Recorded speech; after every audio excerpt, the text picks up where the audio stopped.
Our College of Music has an incredible history of producing students who've performed at the highest level.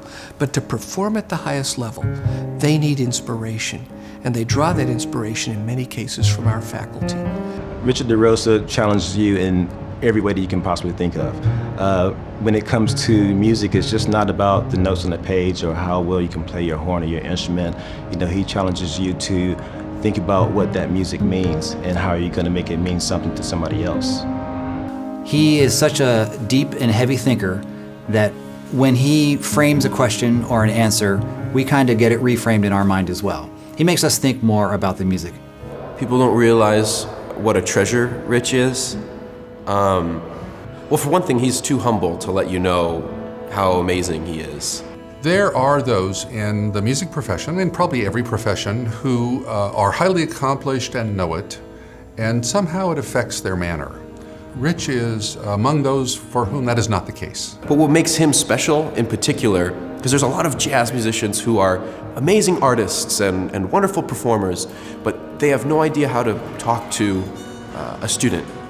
And so what makes Rich incredibly special, not only to UNT, but just to any student who's had the pleasure of being under his tutelage, he knows how to communicate.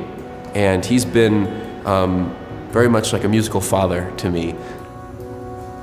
I've just never seen him less than enthusiastic, happy, joyous, engaged, forward-looking. He is a consistently upbeat, joyous person with a little bit of a problem with puns. He is the master of puns. He has such flexibility in everything that he does. I've never seen an arranger and composer more versatile than Rich DeRosa. Rich's music is multifaceted. There is one level, it's very simple, but at a deeper level, it's very complicated. And his music speaks to a wide variety of people as well. Trained, seasoned musicians love his music and feel his music, but people like my grandma would love his music also because there's so much to it, and it has such depth but simplicity at the same time. Rich just astounds me. He's, one of these few people that has this incredible breadth while maintaining an authentic foundation in jazz. His music and his educational prowess are really widespread. And for us, for the people here, the students that get to interact with him, the colleagues like myself that get to interact with him, it's inspiring every time we talk to him. He was the main reason I actually stayed on and did my master's. He encouraged me. He was instrumental, pun intended. That was for you, Rich.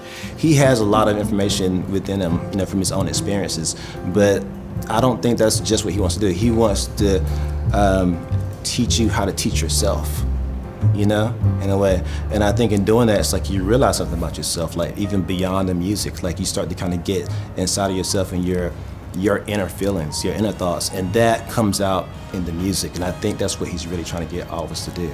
He is so profoundly excellent in all of the dimensions of his work. There is not an Achilles heel to the work that he does here or the work that he does in the profession. He is the embodiment of the spirit of that award. I can think of no more deserving colleague than he.